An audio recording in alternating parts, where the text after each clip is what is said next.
Bill speaks and everybody gets quiet. That's great. I'll teach you the secret later. Secret later. Good morning, everybody. This is Joel Plowman. Welcome again to Success North Dallas here at the Clubs of Prestonwood. It's good to see everybody out here and actually see everybody out here.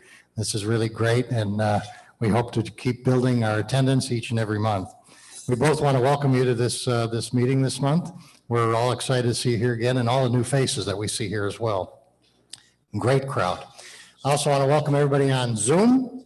Lucinda Rook is out there commanding the activities on Zoom, and I hope that everything is going out there. We're also recording this, so we're going to get started. A couple of things for everybody out on Zoom.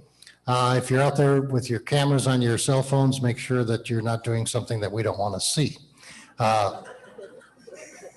We've seen what happens there. Keep it stationary. Conclusion of the meeting, I'll keep it on mute also, where everybody should be muted by this time. At the conclusion of the meeting, we'll be taking questions. You can pop them up on the chat, and then we'll take a look at those. You can also chat anytime you want on Zoom, in between, talk to everybody or us. And for all of us here at Prestonwood, please introduce yourself to everybody else at the table. I think we like to meet people here and see old friends and meet new ones. It's a great opportunity. And stick around afterwards, because we always hang around, chat, and have some more networking like we do starting at 7 o'clock this morning. But anyway, that's about all I have to say, so let's get going. For the past 30 years, on the third Wednesday of every month, Success North Dallas has had the best of the best in speakers. These speakers come not to be paid, but because of the people in the room. The people who have founded 98 companies, created over 1,000 jobs, and 7 Ernst & Young Entrepreneurs of the Year. And now I'd like to introduce my long time friend of many, many years. He's also older than me, but he is my business partner in Success North Dallas, or I be his. And I want to welcome our founder, Mr. Bill Ross.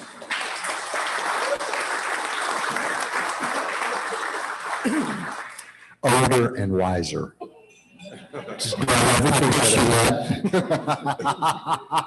Good morning, ladies and gentlemen. Wow. I look at this room and I get excited. It's so wonderful to be back. It's so wonderful to see you face to face, to be able to give you a hug, to laugh. And it's just welcome to each and every one of you. We had a great meeting last month. We're going to have an awesome meeting this month. But let me take you just back a little bit. Let me take you back to 1988, because Jeff, we're going to have to update that video. We're now at 102 companies. We'll be 33 years old in October rather. And it's been an incredible run. But in March of 1988, my mentor, Herb Kelleher, told me, he said, Wallace, when you figure out why I should do business with you, come back. Now get out and figure it out. Well, I had 2 mentors at that time, a Cadillac guy, Roger Meyer, and an airline guy, Herb Kelleher. And so I looked for the next 6 months at all the networking groups to see what people did not like. And we started Success North Dallas by eliminating everything that people did not like. The card pushers, the pitch bookers, the selling of wares from the lectern, the selling of wares, the paying of speakers, on and on and on. But one thing we didn't eliminate that people did not want in 1988 was women. And we made the group a minimum of 30% women from day one. And so ladies, you are why we are still here 33 years later. So give yourselves a hand. And it's been an awesome run. I thought it'd last 3 to 5 years, set myself apart from the herd. And lo and behold, the big guy upstairs gets a hold of it, and it's just going and going. We started our young executives over here saying, well, how are we going to do another 25 or 30 years? Well, we probably won't, but they are. So that's the exciting part about it. We started it a couple of years ago, and it's been great. But if you think about Success North Dallas, if you think about a quote from Albert Einstein, a life lived for others is the only life worth living. And that, the bond of servant leadership, is what Success North Dallas is all about. And if you look at the logo, it tells the story. You see the interconnecting Cs? Well, success is what we all aspire to. The interconnecting Cs, that's how we do it. Connecting the right people for the right reasons at the right time. And we've been doing it for a long, long time. In fact, the Institute of Servant Leadership, the Greenleaf Institute up in Nebraska, they said, you've been practicing servant leadership at Success North Dallas before it really had a name. And I like to hold that to my heart. Our people here that make this happen, it's unbelievable. If you take a look at our qualifications for membership, be a success in your own eyes. No one has the right to define what success is for you. Honor your commitments. Let's go back to the handshake and be a giver. It's all about fellow men and women.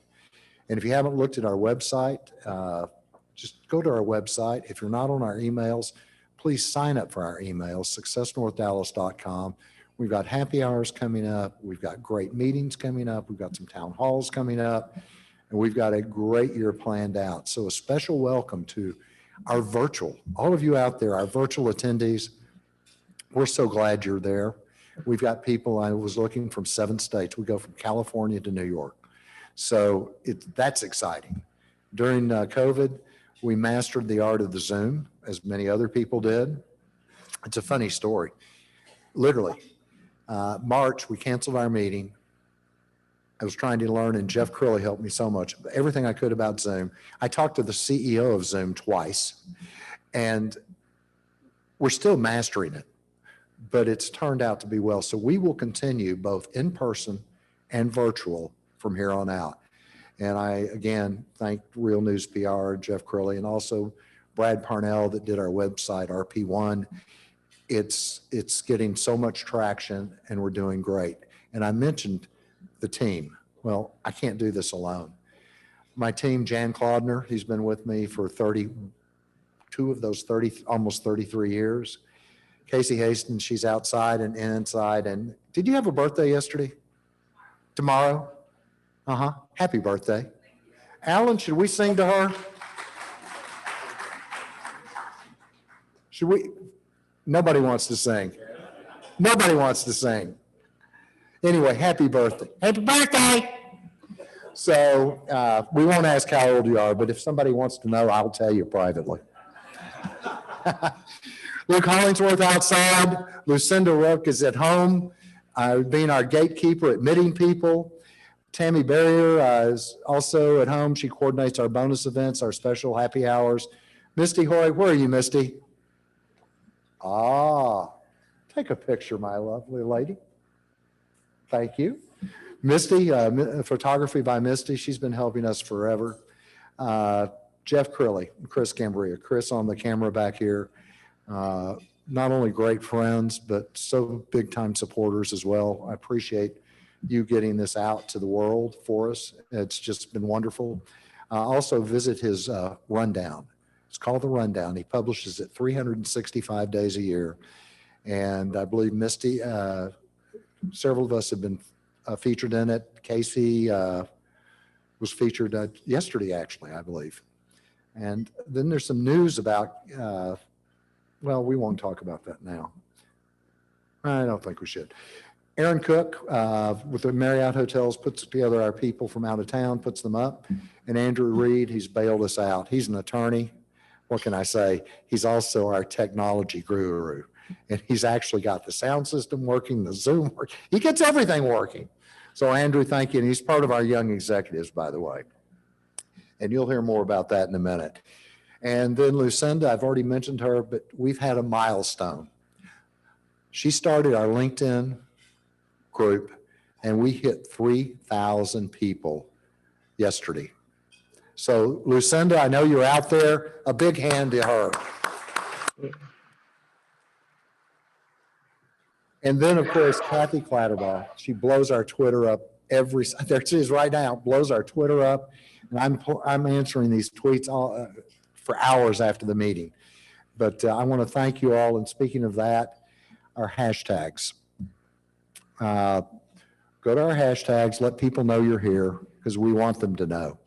And the social media has just done incredibly well because of Lucinda and Kathy. So thank you on that.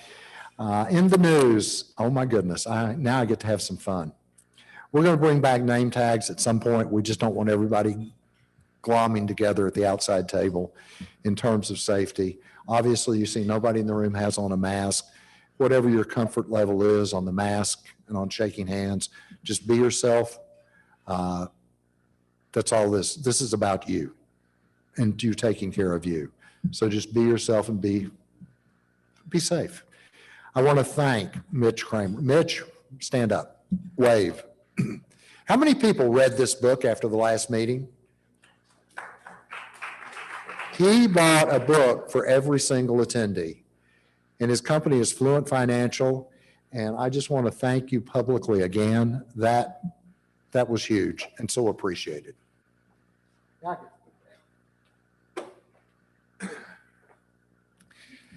And Kent Billingsley, of course, the author. It was just great. And now, let's see, Casey Hastings. Stand up, Casey. There's a big event happening this week. Besides your birthday, you're not 100 years old, but you're recording your 100th podcast this week with Jeff Crowley. And who do you have on that podcast? I've heard a rumor.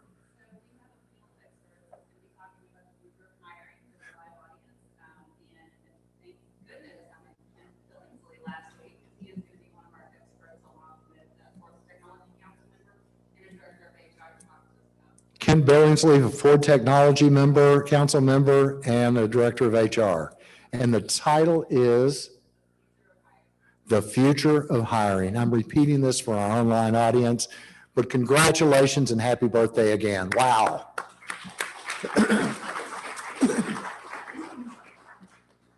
Is Tom Halsey here or is he online? There he is, Tom. He's just come out with the second edition of his book, The Winning Mindset That Saved My Life. I've read the first book. I haven't read the second one. But Tom, congratulations. You've changed the way healthcare is looked at in several areas, and you've gone through a lot of tough stuff. But we appreciate it, and wow. You know, that is our 100, let's see. That's our, I'm trying to get the number right. But I believe that will be our 71st book that's been written by this group, which is unheard of. I'd like to say I read the galley, or most of it so far, and the second edition. If you bought the first edition, buy the second edition, and buy some of those and give them out to your friends that may be facing some challenges as Tom has done. And it's an excellent book, good read. Thank you. Bill, the book actually publishes next month. It coincides with Men's Health Month. Very nice. So how'd Jan Claudner get a copy? So how'd Jan Claudner get a copy of it?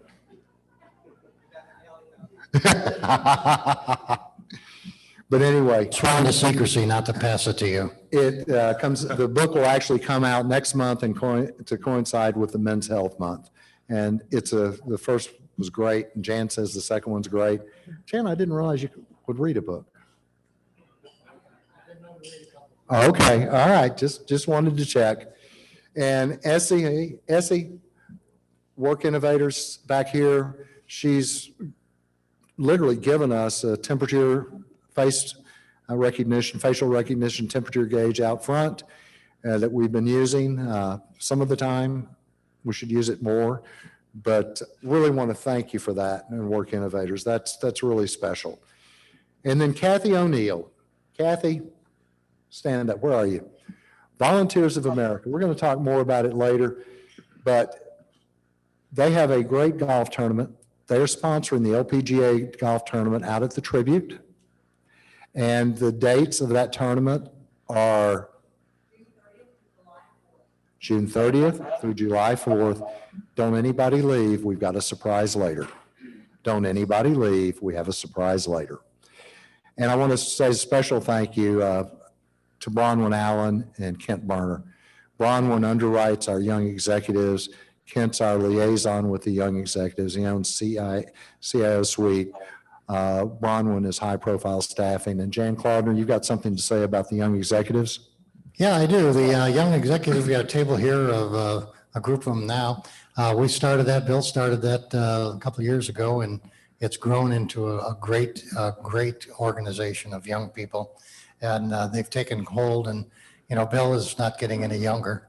I am, but Bill is not. So we've got to have somebody that's going to be taking over in the future, and our young people are our future. And so take a look at the young executives. They meet the second week of the month.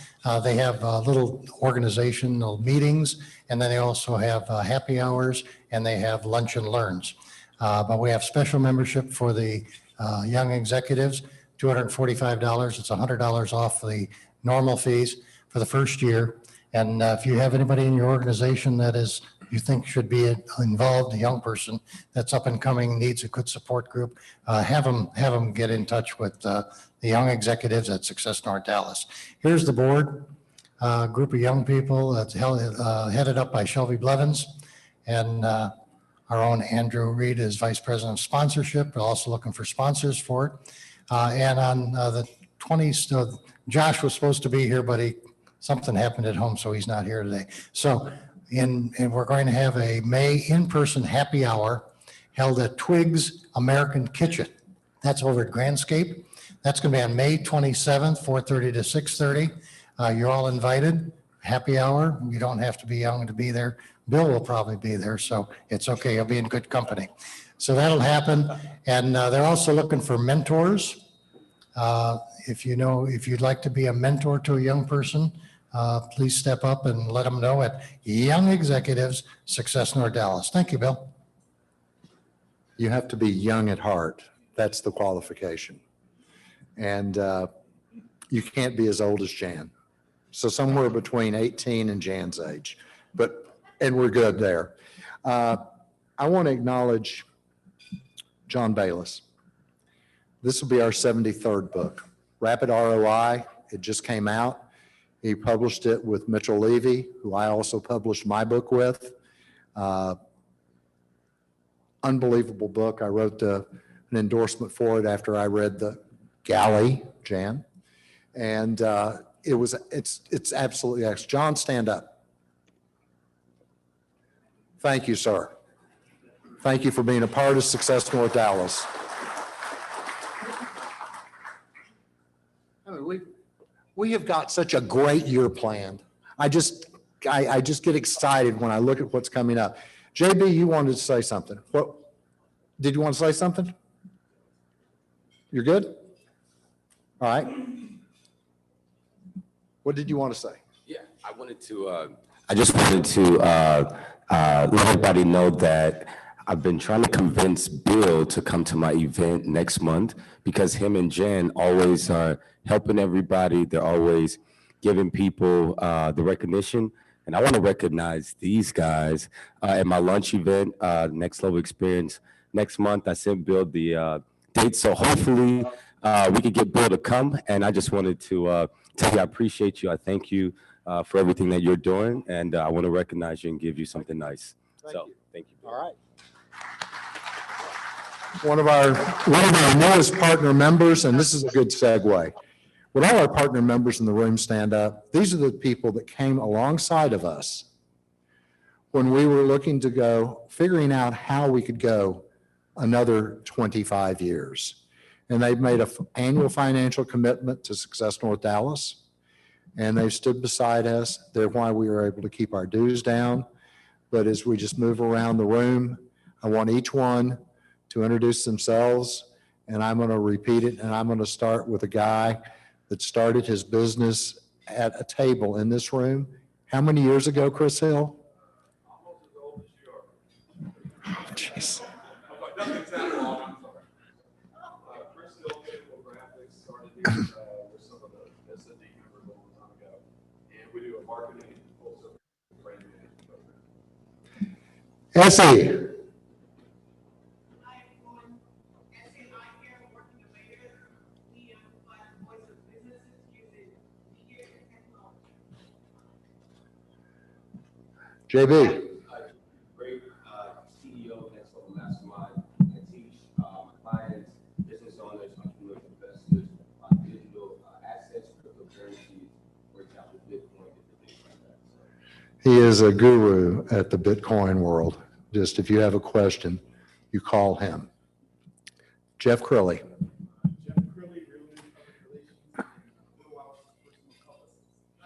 I finally got him to say that. And of course, Chris Cambria, absolutely, Chris. And this, smile, Chris.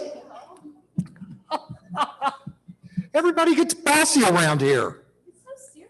He is. He's very, very serious. You know, he worked for the CIA. Yeah. So anyway, that's why he keeps Jeff in line. But anyway, Chris, thank you for all you do. He's always there when you call him. And when I have a stupid question about technology, I'll call Chris. And then we have a RIA, but new in Miraplex. Neil Medwood sold his company, and now he's convinced his new owners that they should become a partner member. Neil? Neil Medwood, Miraflex, managed IT services, managed cybersecurity, managed intelligence networks. I should be all of y'all's technology firm partner. So call me.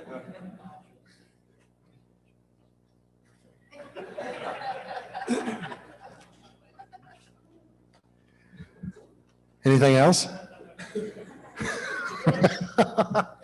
And I want to mention very quickly, Baker Tilly, anybody here from the Texas Legends? They were coming. No? All right, Texas Legends, Fox Rothschild, they're on Zoom. Acuity Systems, Tom Neeson, ISSA Charities, Debbie McAdams was going to be here. And Cleaning for a Reason, they're out to clean 1 million homes of cancer patients for free. Unbelievable group. Vinstar Mia Med Spa. Of course, now CFO, RP1, City Central. Mark Berger, you here? You had signed up. Mark is not here. They're doing some fun stuff we'll tell you about later. And then Phil Barnett, Skylab, and we've just got some great things going on. And then I want to do a special shout out, and I have to get it, but I want to do a special shout out.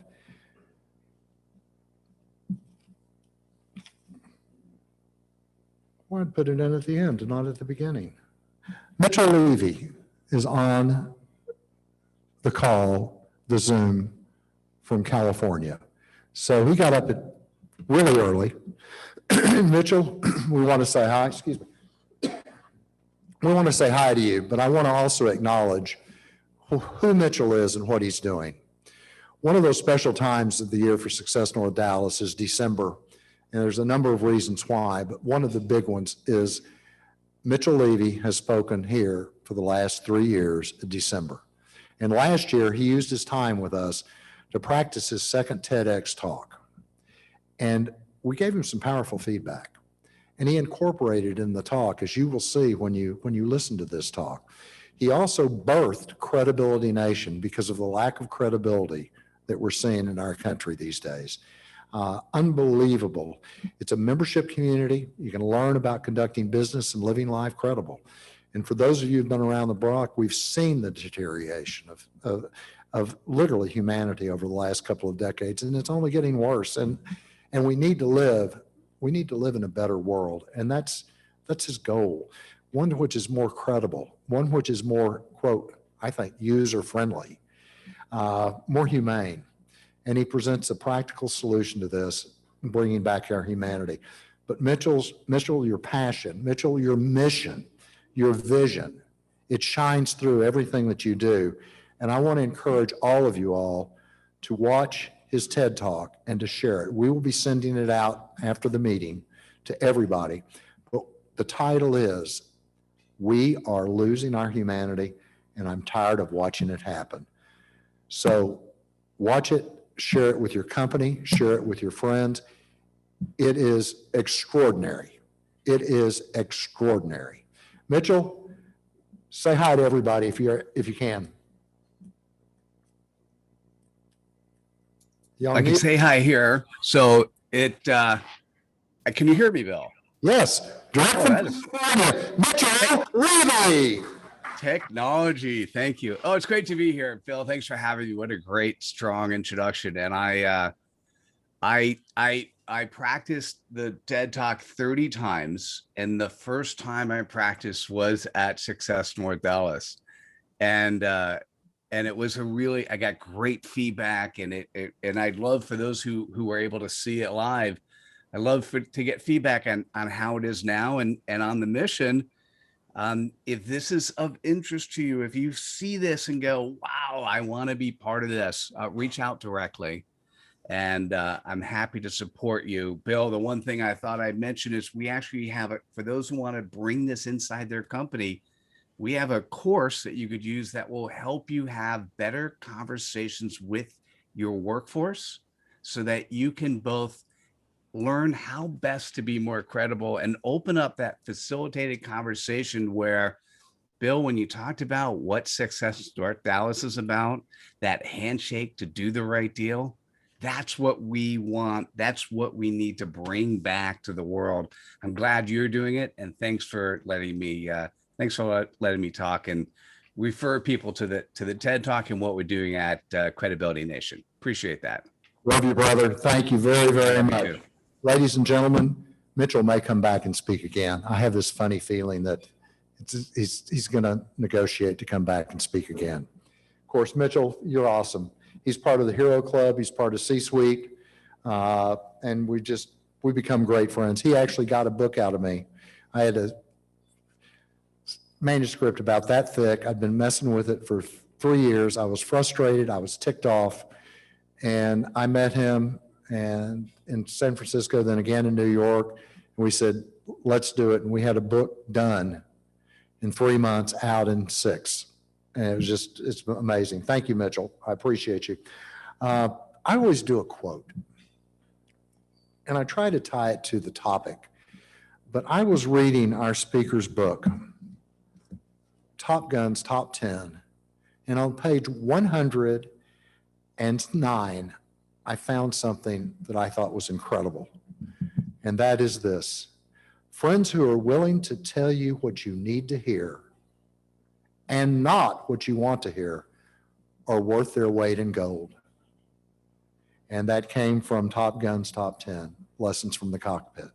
And I thought it was a good lead in to our speaker today, because as Defense Analytics Chief Executive Officer, Guy Snodgrass guides the firm's digital strategy, builds teams dedicated to providing support, protection, and insight capabilities.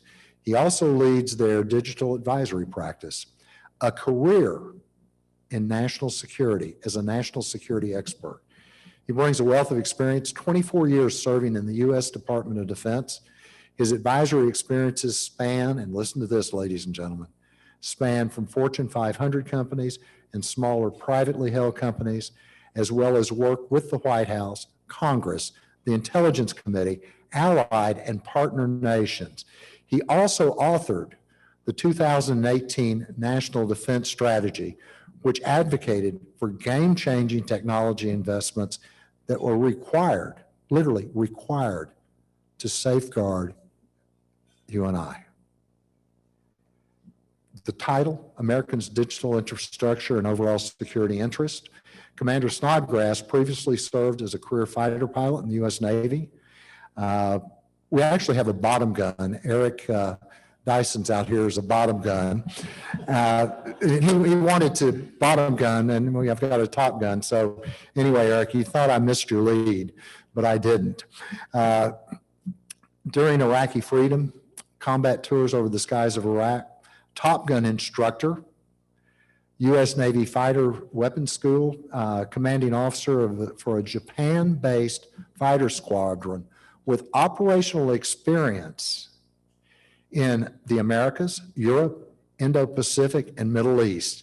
And he's most recently the author of Top Gun's Top 10 Leadership Lessons from the Cockpit. Fabulous, fabulous, fabulous book. And he explores the tenets. And basically, he's taking the Top Gun methodology to the business world. And he's done it very, very well. He hosts Holding the Line, a popular national security and foreign policy podcast. He's appeared on everything, CNN, Fox, MSNBC, NBC. He's also a Forge contributor, but he's also an Eagle Scout. And he was recognized in 2020. I have 21 Eagle Scouts from being a committee chair of a recruit for a number of years. But an Eagle Scout is a big deal, but to be recognized in 2020 with the National Outstanding Eagle Scout Award, covering all of the Eagle Scouts, is one of the biggest accomplishments. And it was done because of his lifelong contributions to the community, his giving back, the Success North Dallas tenets, being a success in your own eyes, honoring his commitments to others, and just living for others. So, ladies and gentlemen, please help me welcome Commander Guy Snodgrass, Top Gun instructor, retired, and now has moved to Dallas. Guy, welcome.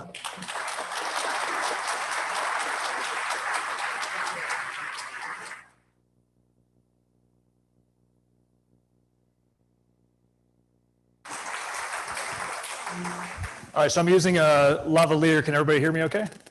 Awesome, great. Well, thanks, Bill, for the very kind and overly long introduction.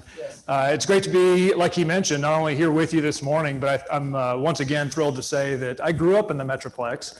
I grew up in the Colleyville Grapevine area, went to high school there, wound up going, as he mentioned, on about a 24, 25-year kind of journey around the world serving our country. And then when the pandemic hit, I'd already retired from the U.S. Navy.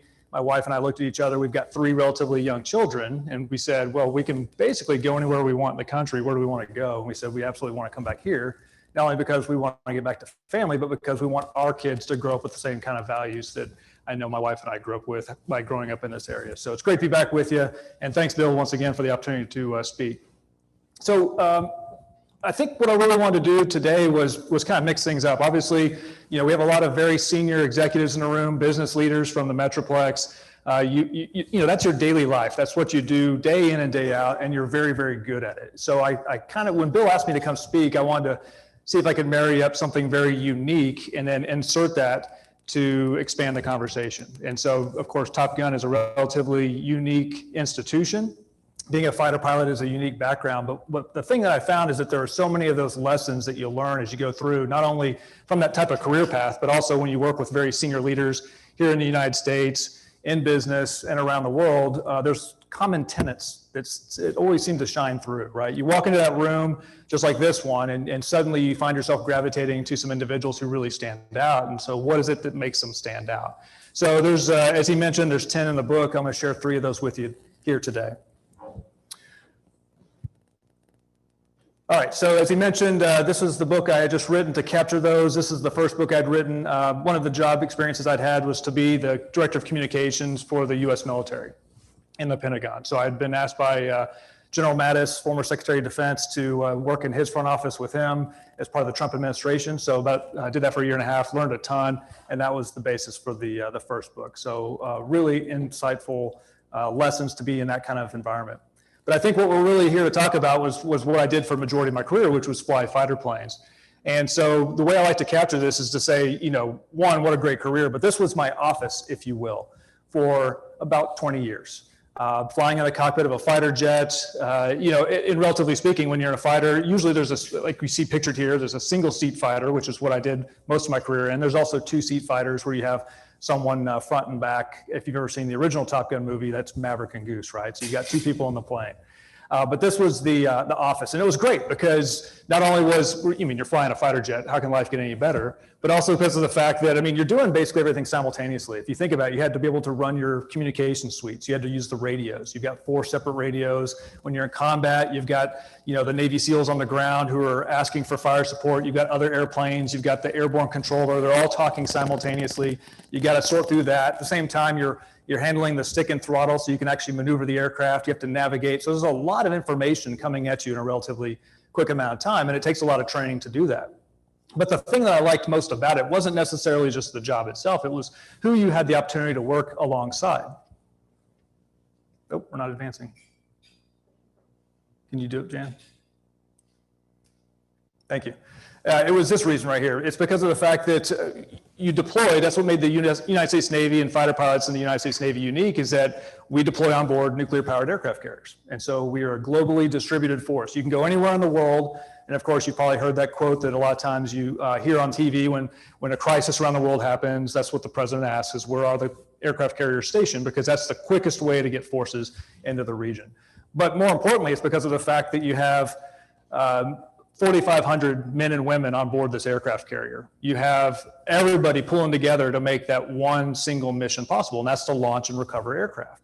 And that's what made the career that I was privileged to be a part of just so fascinating, was because you had all these men and women who had to pull together. It's like this carefully crafted ballet to not only make sure that the plane got maintained properly, you put the weapons and the ordnance on it, you got it refueled so that you could take off, and then as you see pictured here, come in to land, and then basically get everything redone, recycled, and do it again the next day. All right, so a quick walkthrough of some of the experiences, just so you know a little bit more about my experience base. As Bill mentioned, had a chance to serve over the skies of Iraq, flying combat missions. I'd had 2 tours of duty overseas in Japan, so about 40 kilometers southwest of Tokyo. I was actually there during the Fukushima Daiichi nuclear disaster that occurred in 2011. And so, that was a big nuclear explosion with the tsunami.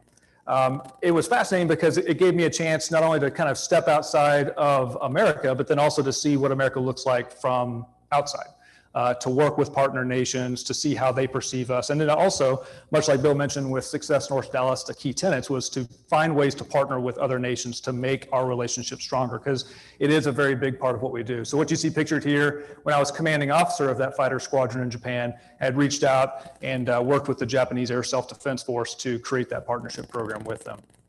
Had a chance, like I mentioned, worked with Secretary Mattis and had a chance to work on some really fascinating work, not only for him, but for President Trump and for some world leaders.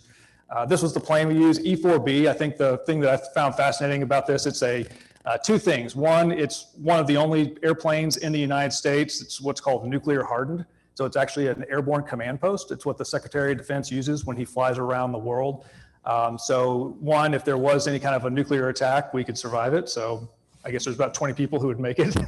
And then the other part of this too is the fact that it could do aerial refueling. So we would take off from Andrews Air Force Base outside of Washington, DC. And because it has aerial refueling capability, you could basically just fly nonstop. So we flew nonstop to Riyadh, Saudi Arabia. You could fly nonstop to Brussels, Belgium for the NATO ministerial.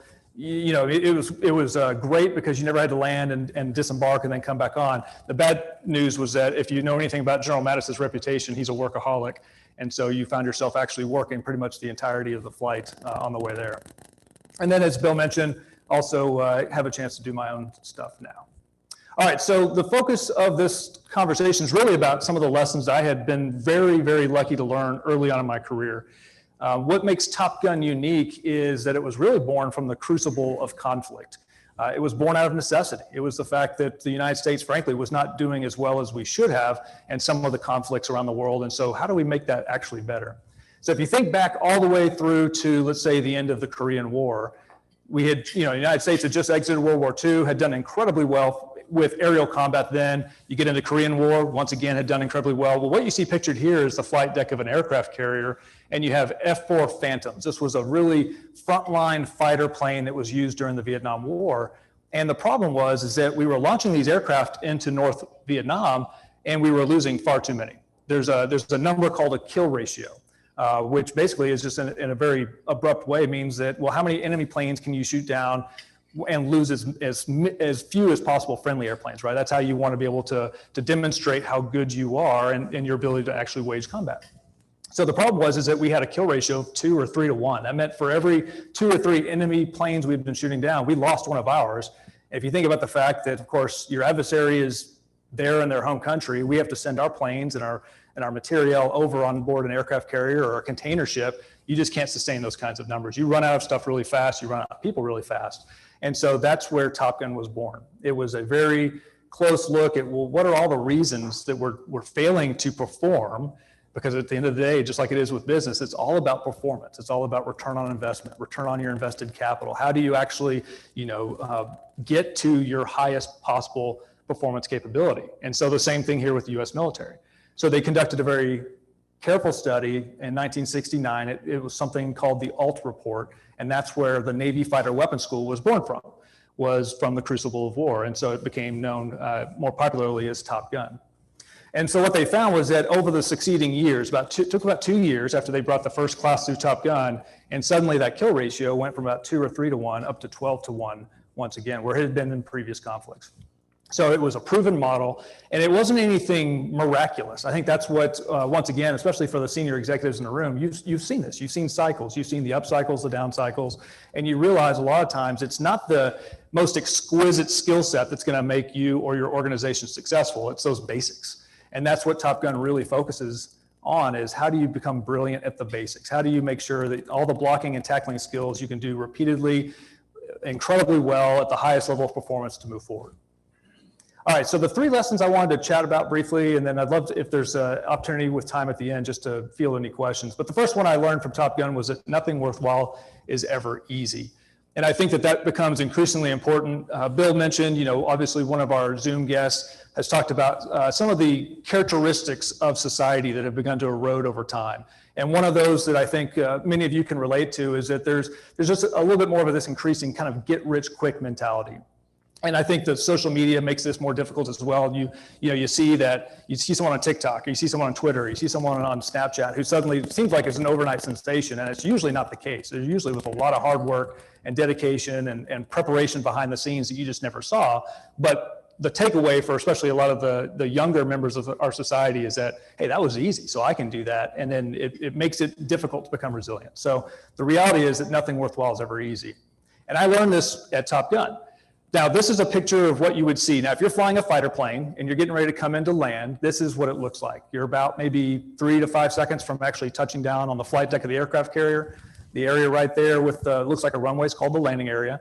You've got 3 or 4, depending on the type of carrier you're on, metal wires that stretch across the back end of the carrier, and they're called arresting cables. And you have a tail hook on your fighter plane. So you're coming in about 150 miles per hour, the tail hook is down, and then you touch down on the flight deck, and as soon as you touch down, you go to full power. In case you miss the wires, you have to be able to bolt her and take off again. But if it works as it should, and you've done a nice job with the approach, then it'll bring you to what's called an arrested landing. So you go from about 150 miles an hour to 0 in about 1.5 seconds. So it's like the best Walt Disney, Six Flags ride you can imagine. And the takeoff is even better because you're going from 0 to about 200 miles an hour in 2 seconds. But it was, and it was interesting because the perspective, especially, parents and friends and family, they see this and they say, my gosh, this must have been one of the most difficult things you could possibly do. And really, it's not. This is actually more difficult whenever it's nighttime and now all you have is your instrumentation and this is all you can see, right? I mean, the sun's gone, it's not a clear weather day. And I had plenty of experiences, especially in the Gulf, where you had very bad weather, the visibility is close to 0, you're coming into land and you can hardly see anything. They have to do what's called a lip lock. It's where they basically talk you down because they're controlling your plane through your actions, but they have to say, hey, come left a little bit, bring it back to the right. And that'll definitely, it's like the best cup of coffee. So you've got this, hey, it's still very challenging, but again, this was not the most difficult challenge that I personally ever faced in the military. It was when I became a Top Gun instructor. And when you become a Top Gun instructor, what makes it very unique is that you are assigned to become what's known as a subject matter expert for the entire United States Navy and Marine Corps. So if you think about both of those organizations, the Navy has about 360,000 men and women. The Marine Corps has usually on order of 140 or so. And so combined, it's about 500,000 men and women. And so they'll say, great, Top Gun, by the way, is also a very small organization. Out of all those people, there's about 25 men and women who serve as instructors.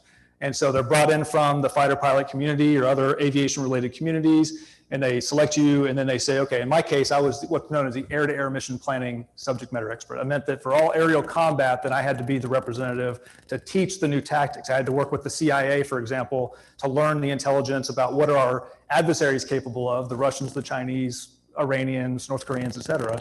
What are they capable of? What are their missiles capable of? And then how do we position to defend against it, and then subsequently go out and teach that to the others. What made it very challenging is that when you get assigned that material, you have to give it all from rote memorization. So in my case, here I am, I'm a Navy lieutenant. Most everybody there is very young, early in their career, which is another thing that makes Top Gun very unique. It's not the most senior, seasoned people within the service. It's very, very junior individuals who are asked to do this. And you had to, in my case, it was 267 slides, 4.5 hour long lecture, and you will fail if you look at your slides. So you have to do it all from memorization. I remember being assigned this and thinking, there's no way in God's green earth I'm gonna be able to memorize all of this and regurgitate it whenever I am called to do so.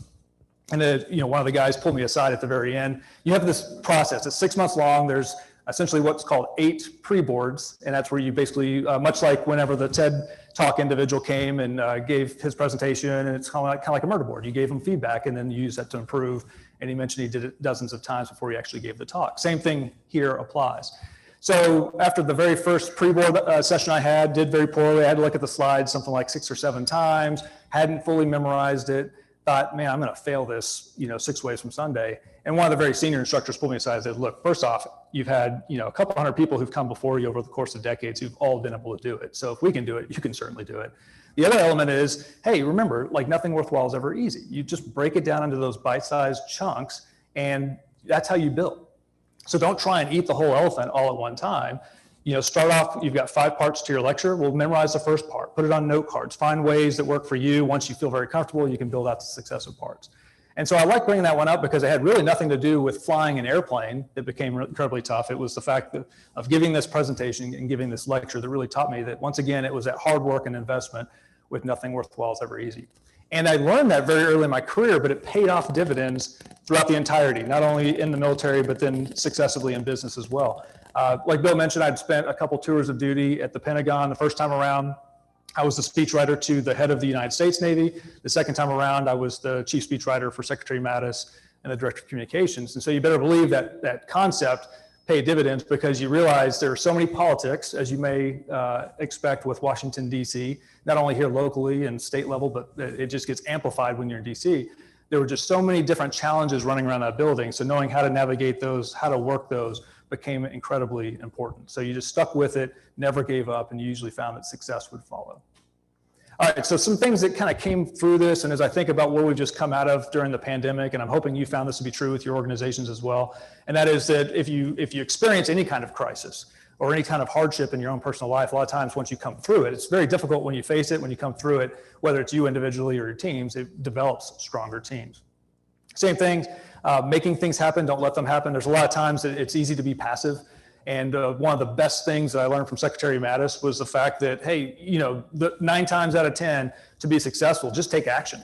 Just figure out what is the best course of action right now, and then just do it. Just move forward, take that risk, be risk acceptant, because if you wait for success to happen, well, then you're gonna be waiting for quite a long time. And then the small thing, this kind of gets back to what I led off with this lesson, that fact of get rich quick. But remember, small successes can lead to really big accomplishments. And so a lot of these individuals who have found pretty significant success in their careers, regardless of where they're coming from or their background, it's because they continue to find ways to build upon each successive accomplishment. And then suddenly you find after 5 years, 10 years, maybe a little bit longer, suddenly you are that leading authority in your community, you're that leading authority in your organization, or for whatever type of work you're doing. And to people on the outside, it looks like you did it overnight. But the reality was, again, it took a lot of hard work and dedication to get there. All right, the second lesson that I felt like I really walked away from with Top Gun was just the importance of anticipating challenges. And I think that, frankly, 2020 and 2021 proved this out in a very big way, and that is to anticipate challenges. Always thinking about, well, what is, when you make a big decision, if you make an organizational decision, a family decision, what are those second and third order effects that can occur? It's very easy to say, I'm just going to do something and then I'll get a result. But then sometimes, as you know, it's like throwing a rock into a pond. You get the ripples that go out, and there was maybe an unintended consequence. So, and at least being aware of what those might be so that you can take corrective action or be prepared if something happens. Top Gun was definitely a tough place to be. It had a lot of fun and levity that went along with it. There's the British Broadcasting Company, the BBC. They had been doing a special. They've got a show called Horizons, which is a lot like, if you've ever watched PBS here, there's a show Nova that's long running. It's the British version of that. And so the producer had this episode they wanted to produce about precognition. And basically that's just a fancy term of saying that some members of society have this innate gift to be able to actually see the future. You could be almost like a fortune teller, which of course does not exist, but they wanted to come to Top Gun. And that's what you see here is one of the clips from that episode we did, where they said, look, Top Gun instructors are some of the best fighter pilots in the world. you must have a gift that most other people don't have. And it's all because of, once again, you're highly trained, you do things, you focus on becoming the very best at the skill set, and not necessarily just because you were born with some kind of innate ability. But it was interesting because, through all this adherence about anticipating problems, this is, in the Navy, there's these things called lessons written in blood.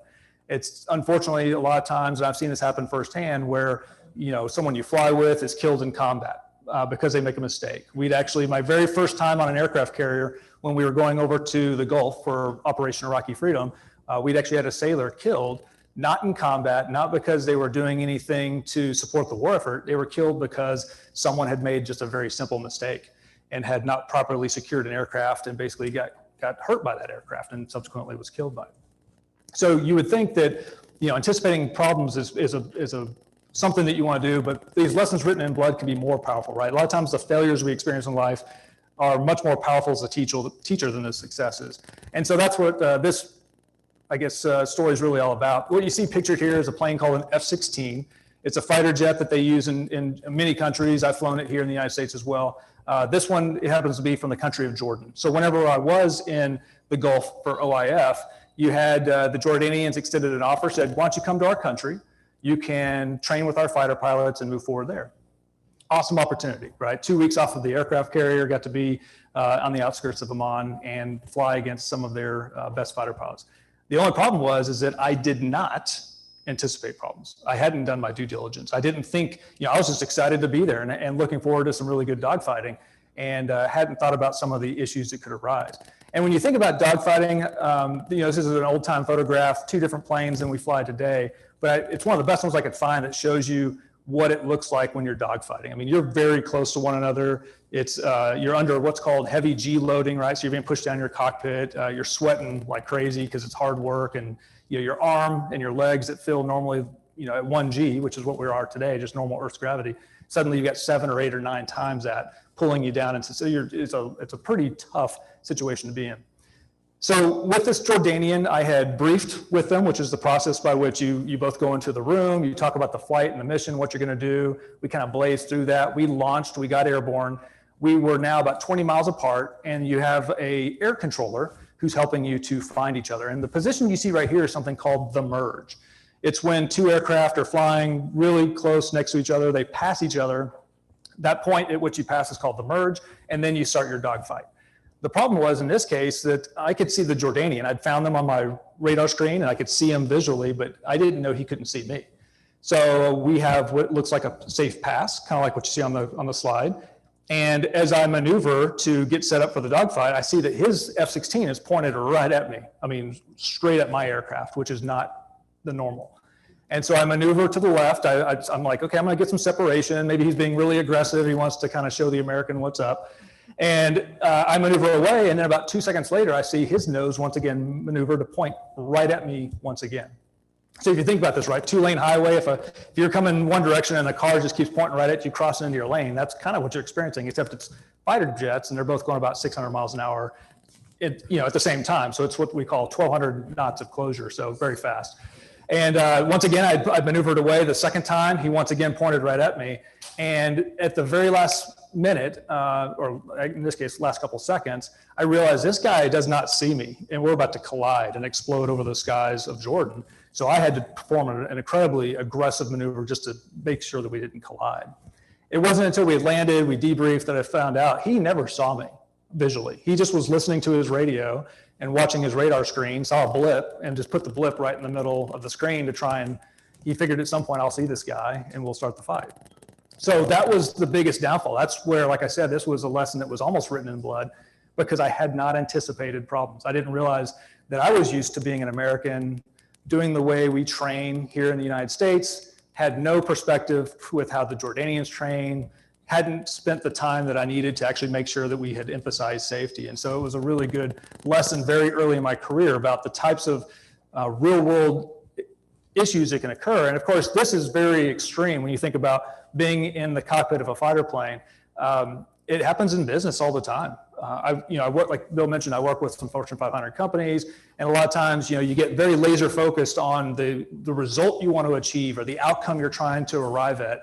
And then because of that, you get tunnel vision and you lose sight of what's going on in the environment around you. You're not able to adapt or make the changes you need or to incorporate that information and be agile and resilient as you go so that you can update your plan, because sometimes it might be a multi-year plan. So the thing that I really liked about Top Gun, and that's the slide you see here, is this is a friend of mine named Dave Baranek. And Top Gun became really well known because it's very good at debriefing. So at the end of every mission, the most important part of the flight, it wasn't necessarily the brief, it wasn't the actual mission, although that is of course important, it was the debrief. That's where you learn everything. That's where you can basically pull it apart and say, okay, this is where I messed up, this is where you messed up, this is what we'll do to make sure we don't do it in the future. And not only that, we'll share these lessons with everybody in the squadron so that others don't make the same mistakes. And so that's something that I really appreciated from the Top Gun experience. The importance of planning overall, planning for success, remaining flexible and adaptable, because like we mentioned, things are going to change in your environment all the time. We saw this last year, right? No one saw COVID really coming, and then bam, it's here. All these companies, all these organizations around not only just the United States, but the world had to go suddenly to virtual learning, and CIOs and CTOs became like the rock stars of the C-suite because you had to be able to transition all the employees to a virtual environment almost, if not overnight, then within a very short period of time. So always remaining flexible and adaptable. And then I think the question, and I found that in business, even with some of the largest Fortune 500 companies, the reality is they don't debrief. You have something you want to accomplish. You are going after a capture opportunity, or there's a sales opportunity, and you go for it, you don't get it, okay, whatever, we're moving on to the next thing. But there's not necessarily a lot of time spent to actually kind of even take 5, 10, 20 minutes to pull apart, well, why didn't we get that opportunity? Or if we did, what can we do to maximize the next opportunity? And some of those real small moments of time can be very, very beneficial individually, but also to a company. All right, so the last one here that I liked, and I wanted to talk about it, it's a chapter in the book, but also because of the fact that I think it's really just the secret of success for Success North Dallas, the magic behind what Bill has done for the past 3 decades, and that's always having a wingman. And wingman is it's a gender agnostic term. If you're a female pilot, a male pilot, everyone's just a wingman. It's kind of tradition. So I mentioned these are all lessons from Top Gun. That is true. This one just happens to be, I learned when I was about 10 years old. That's when the movie came out in 1986. So this is actually kind of a storyboard from the movie if you've seen it. The situation here is that you've got Tom Cruise, you've got, he's Maverick, you've got Goose. They're flying together in a plane called the F-14 Tomcat. And they had been going through Top Gun almost like the real school, which is you kind of fly one plane against another plane. And then as you graduate from that phase, you do what's called multiplane. It's where you suddenly go like either 2 or 4 friendly planes against 4 or 8 enemy airplanes. It gets much more complicated very quickly. And that's what they're showing you in the movie, is that suddenly they've gone from just doing 1 versus 1 to suddenly 2 versus more than that. And at this stage, they're going up against 2 of the toughest instructors in the movie. You've got Jester, picture on the left, that's Michael Ironsides is the actor. And then you've got Tom Skerritt, who played Viper. And Viper was the commanding officer for Top Gun. So the danger here is that it just kind of shows you the bad things that can happen if you don't just follow the basics. The time-honored and time-tested type of tactics that are going to work for you in the future. So what you see is a scene from the movie. This is shot from Maverick and Goose's cockpit. They're in the perfect spot you could possibly be in. They're the fighter plane in the very back. You've got the F-14 directly in front of them. And if you can see at the very front of kind of this conga line is a plane called the A-4. That's the bad guy, right? So they have cornered the bad guy. They're in a perfect spot to take him out. Once they've done that, now they can go after the second A-4, the one that has Viper in it. The problem here is that the instructors know that Maverick is, of course, a loose cannon in the movie. He wants all the glory. He wants to be the one who's successful. And so that's not how this develops. It was a very winnable situation. And instead, Maverick and Goose say, I want to be the top dog here. And so they peel off because they see the other bad guy. They say, hey, you look pretty good. I'm out of here. Let's go destroy the other plane. Unfortunately, that's not how it was a trap. They baited him. So when Maverick left his lead airplane, he goes after, well, that other good guy gets destroyed, and then the bad guy circles around, and this is what happens. He gets killed because of it. And so it was a very, like I said, it came from Top Gun. I wasn't yet an instructor. It was when I was still in middle school. And that is the fact that you're so much stronger whenever you have allies, when you have your network that surrounds you. And the more diverse your network is, the better it is for you, because just like here at Success North Dallas, as you look around the room, I mean, as we saw people pop up and talk about the type of work they're involved in, I mean, it spans the spectrum. And that's great because it gives each of you individually resilience and the ability to pick up a phone and talk to somebody who you might not normally have access to. So when you take that scene to its very conclusion, you find this situation, which I thought was really kind of poetic, because the instructor who's playing the bad guy walks into the dressing room, and you would think based on fighter pilot culture, he'd walk up and be like, yeah, you suck, I win, you lose, you know, go on with your day. And that's not at all what happens. He says, look, you're one of the best pilots here. This is some of the best flying I've seen up to the point you left your wingman. You never do that because it's one of the most fundamental basic tenets. And I can tell you from personal experience, my life was saved on numerous occasions, either in combat or in training, because somebody else who was serving as a wingman saw the danger, saw the threat that I did not see, and was able to save my life. So the same thing can occur in business, same thing occurs no matter where you are. Having people who are willing to watch your back, and that's where the quote that Bill gave you is pulled from, is that a lot of times as you rise in seniority, and if you're in this room and you're a member of the C-suite, you always have to kind of question whether or not, am I getting all the information, or am I just getting the select information that people think I want to hear? So some of the specific examples, and I put this one up here explicitly. One, because it's been on the forefront of a lot of people's minds, DEI, diversity, equity, inclusion. You know, it's interesting because the federal government, which is where I came from, is very big on this. And sometimes there's a focus on race, gender, ethnicity, sexual orientation, and that's important.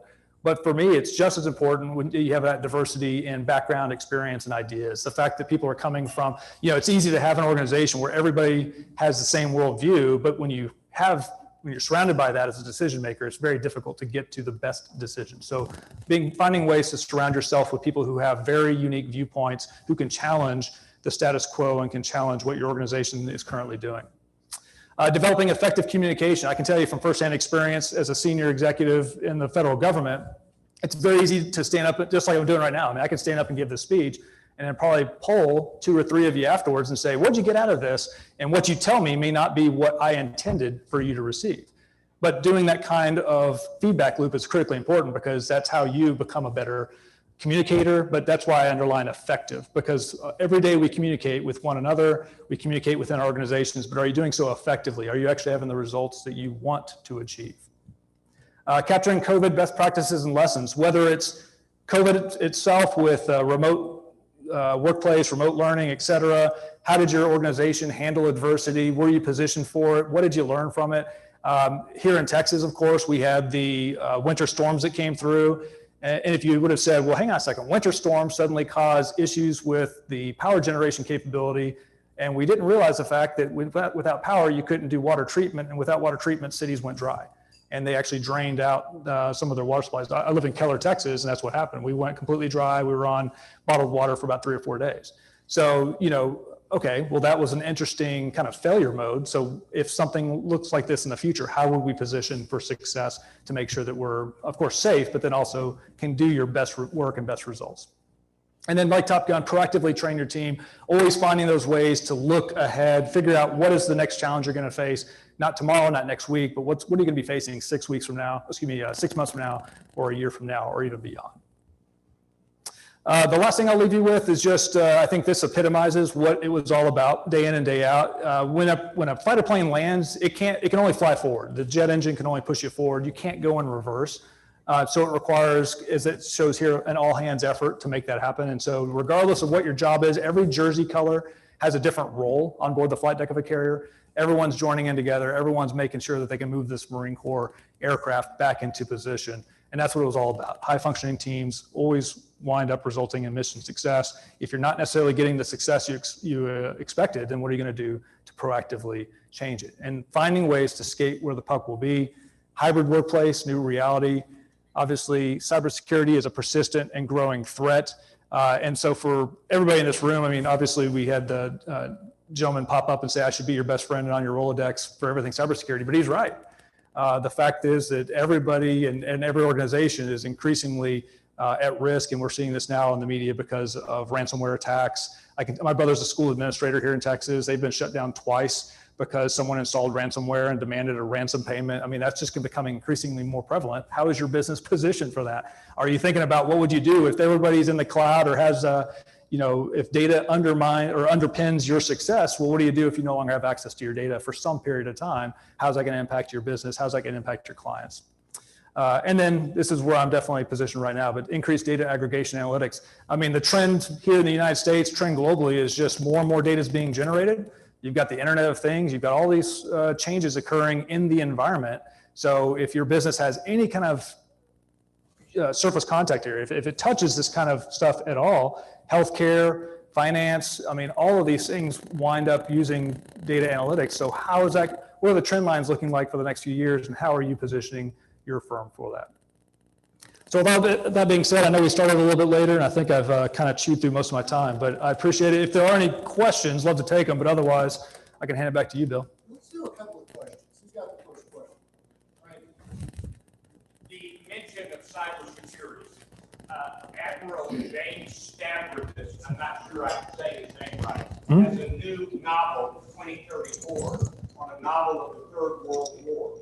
And the premise is that our pilots and our ship commanders are locked out of their own controls. I guess I want to ask, how worried are you about that long term? Sure. I am worried about it for a couple of reasons. One is that much like you find in fact, the commercial world's a little bit better than the military or national security perspective, just because of the fact that the federal government, I mean, everyone wants to take the lead. And so you start stepping on each other's toes, and the way you develop your system might be different than mine. And it's very hard to coordinate a unified response. But yes, Admiral Jim Stavridis, he's a friend of mine, I know him. That is something that a lot of people are paying very close attention to right now, is the fact that since everything is about data, and we know for a fact the United States networks have been, the Chinese, the Russians, and others have infiltrated some of our systems. So what would happen if they shut down a power grid? What would happen if they, not just for aircraft carriers and other things, but there's a lot of stuff here domestically that they could touch as well. And in fact, there was a recent incident where they had messed with a water treatment facility in one of our states. So that's just an ever-present reality, and it's difficult because cybersecurity is very difficult because offense, meaning the things you do to affect someone else, are almost always stronger than defense. You're always playing catch up on defense. There's something called a zero-day exploit. It's basically where someone knows a way to attack, for example, a Microsoft or a Linux or some kind of computer system. They can do an attack that no one's seen before, and you can usually use it once or twice before they create a defense against it. But until they use it, you just don't know it exists. And so it's like this cat and mouse game that plays out perennially. So there's a lot of basic things you can do to safeguard yourself. But yes, I mean, it's going to become an increasing concern because it can hold societies like ours that are increasingly digital more at risk than if you were in a less industrialized nation. One last question. Let's go to the back door. Eric. That's the bottom. Yeah. That's the bottom. Yeah. I agree with you 100% on that debrief. I don't see it enough in any of the corporate environments I've been in. Where I do see it, it's normally when something goes wrong. You comment on your experience as an instructor, how you learn. I don't think there's a success people debrief on what did we do well.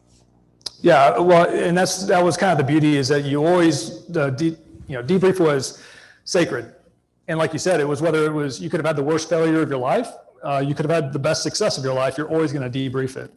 And if you found that success occurred, you'd spend maybe 20 or 30% of your time recounting what worked really well.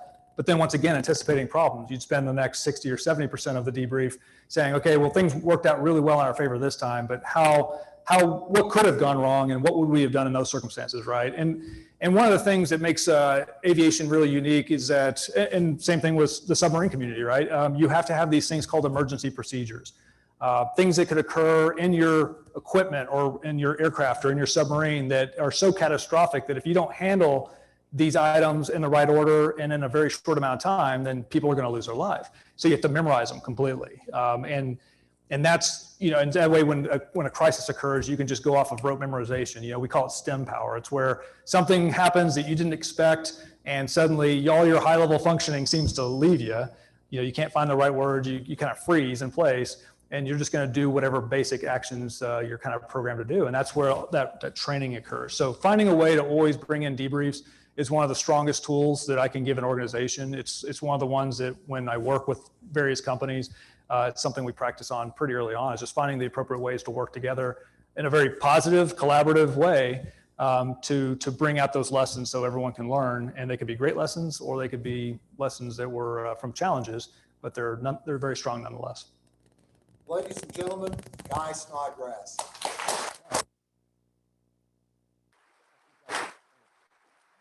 Guy. This is a book, The Nature of Excellence. It's by Lee and Julie Cohen, and it's the book Colleen Barrett gave to me when she retired from Southwest Airlines as COO. And it's what she gave her entire board. It's a beautiful book. Thank you. Just commemorate it today. And then breakfast for two at Awake, Egg and I, and dinner for two at McGuire. So you're going to have to come back in from Keller again, and then you're going to have to let your wife come back in. Just tell her we said thank you. This is for a facial or a massage at the Grand Spa, just as a thank you for sharing you with us. Thank you very much. Appreciate it. Take care. Thank you so much. Okay, I'm going to quote Randy Mayhew right now. I've got to move quickly through this stuff. He says that at every meeting. I'm going to have to move quickly. But we do have some things. We'll go a couple of minutes over, or 5, whatever. But I want to run through this, and I want to say thank you to all of you all for being a part of this. Our next meeting is a very, very special meeting. It is the presentation of the Dallas Police Officer of the Year Award. We will have the chief, the command staff. We will have the CEO from Club Corp. Preston Wood is picking up the tab for all the police officers. We will have a number of police officers here, and this meeting will be a study in humility and in humanity. Please bring guests. I'd like to have this room to where you can't move. And we've done that before. When Norman Brinker, we were the third place he spoke after his book came out, we crammed 235 people in here. So we can do it. Might be tough, but we can do it. So anyway. I want to also add, if I might. If you don't talk too much, though, John. I won't talk too much. Okay. I do that presentation, and I'm preparing for it right now, and I would love to have every one of you back here again. Bring a friend, bring a guest, and as Bill said, let's pack the room. He's why we're running over. You've interrupted. No. Anyway, no, seriously, Jan is our liaison to the Dallas Community Police Awards Committee, and this will be our 20th year presenting the Dallas Police Officer of the Year, as well as we're going to present the Preston Wood Employee of the Year. And this is our 20th year for doing that as well. So it's a very special, special, special meeting. And I want to make mention that upcoming events, May the 27th, Success North Dallas's Young Executives, and it's going to be at Grandscape. Go early, stay late. If you haven't been to Grandscape, there's so much out there to see and so much fun. Please do so. On June 3rd, C-Suite's Lone Star Council will be sending that out. That's an open meeting. There'll be people, it's for people that have companies in Texas, doing business in Texas, or just want to come to Texas. And it's going to be great. It's led by Daniel Abroad. Daniel's out there on Zoom. And then on June the 4th, we've had to do this. He's here. He snuck in. Ladies and gentlemen, Daniel Abroad. He runs our C-Suite's Lone Star Council, and I work with him on that. And what we're doing is we're making a national Success North, another Success North Dallas nationally for people that want to do business in Texas. So Dan, thank you for all you do. We will be sending that out with his permission to everybody here, and it'll give you a taste of not only the Lone Star Council, but of C-Suite. June the 17th, City Central in Fort Worth. What, did I miss something? Oh, did I miss him? You did again. I did? I keep missing him. And he's here. But he's on Zoom. But he's here? Randy, what do we have? Thank you, Bill. On June 4, we're still on Zoom, probably through the summer. I'm going to present synopses of 2 books. One of them, Michael Lewis, The Premonition, a pandemic story. He wrote Moneyball and The Blind Side and Big Short. This is a great book about how we did not get ready. So The Premonition. And then the man who turned around Best Buy, and I remember reading it was on its last legs, and it has boomed. The CEO who turned that around, Hubert Joly, he's written a book called The Heart of Business. June 4 on Zoom, early in the morning, 7:30. Thank you, Bill. Thank you. And I didn't intentionally miss you. I appreciate that. Anyway, back to Fort Worth, Texas. City Central now has an operation at the Crescent. They have North Dallas, they have Addison, and they have close to Richardson, and they've opened just beside this, the plaza in downtown Fort Worth. And they're having a grand reopening open house. They're actually 1 year. They opened during the pandemic. And it's from 5 to 7:30. We'll send this out, but I'd love to have you all come to Fort Worth to take a drive and see City Centrals from Fort Worth. They're one of our partner members. And we appreciate very much what they're doing. And then we have happy hours coming up.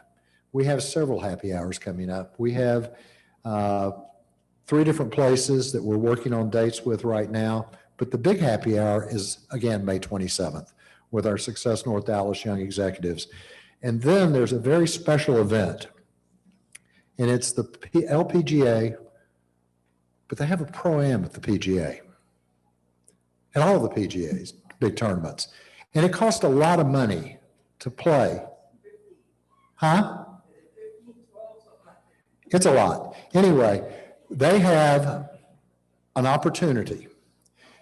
On the first 9 of the 18 holes, you will play with one of the lady professional golfers, one of the best. On the second, you will change and play with the second lady. On the last 9. And these slots are selling for $3,000 a piece. And because of our Police Officer of the Year, we have been given 1 slot to auction off, however we see fit, and the proceeds will go to the Dallas Community Police Awards. We're going to start at $1,000, and if anybody would like to play in the Pro-Am, the LPGA at the Tribute, and attend the pairing party the night before at Grandscape, who would like to pay $1,000 for this as the opening bid? Anyone? Awesome. Anybody higher than 1,000? Come on, Neil. June 30th. Anybody higher than 1,000? Huh? 1,200. Anybody We have else? a 1,200, 1,200. I don't know how to do that, but Turn his mic off, Andrew. 1,200. Anybody up from that? Going once? The money's going to the Dallas Community Police Awards. 1,500. Not going anywhere. Anybody above 1,500? I have 1,500, 1,500, 1,501, 52, 53. Going once, going once, going once. What do I say after going once? Oh, going twice. Any other? Sold. $1,500. Just give a Jan Claudner. Thank you. Kathy, stand up. Thank you very much.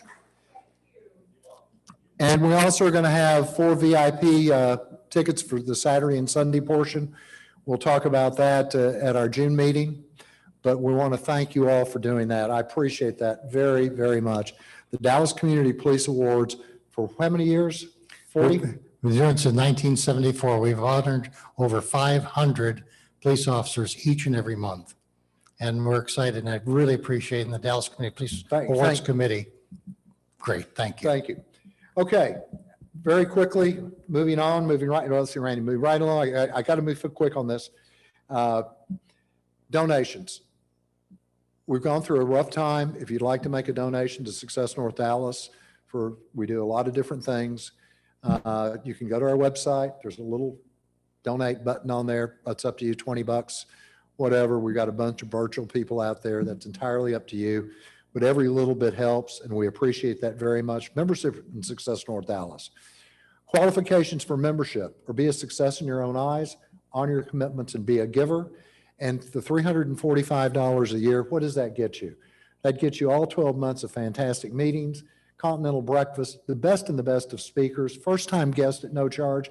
The biggest thing it does, it's the relationships. Somebody said, why didn't I go to a virtual convention? I said, I don't go for the speakers as much as I go for the hallways. I go for the people.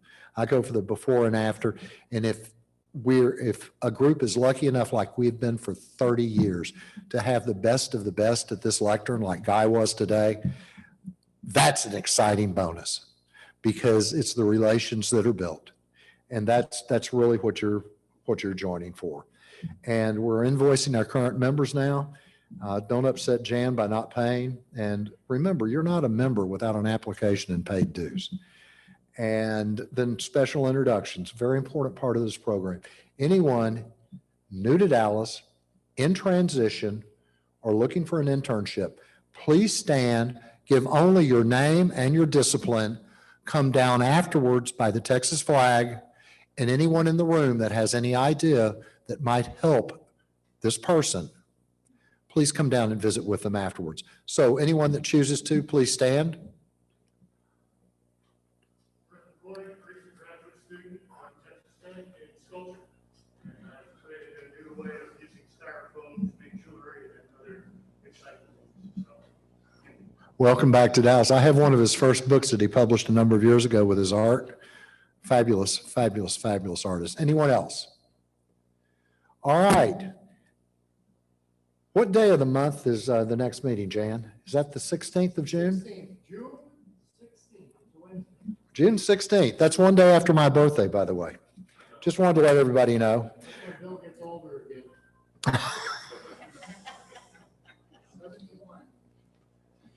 Oh, there's always a motor mouth in the room. Yes, I will be 71. Anyway, just in closing, June the 16th, special meeting. I appreciate each and every one of you. According to this clock, it's 8:59, so we're not going over. My watch says we have by a couple of minutes.